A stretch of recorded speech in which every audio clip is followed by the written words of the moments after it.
कैसे कहियो दिलावा के बतिया लागे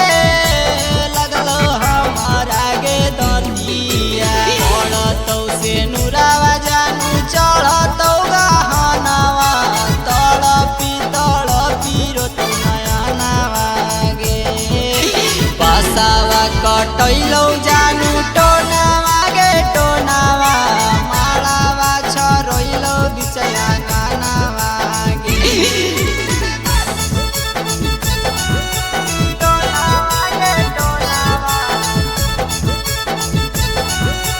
टोनावा गे टोनावा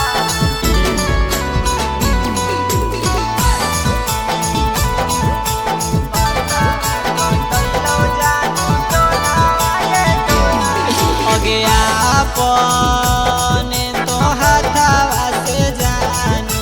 खिलाओ होली गे खाना अरे कैसे रहतौ तोरा गे बिना सुने ना गे राइटर राना जाना तो ही हली सुने जानू आशीष के दुलरिया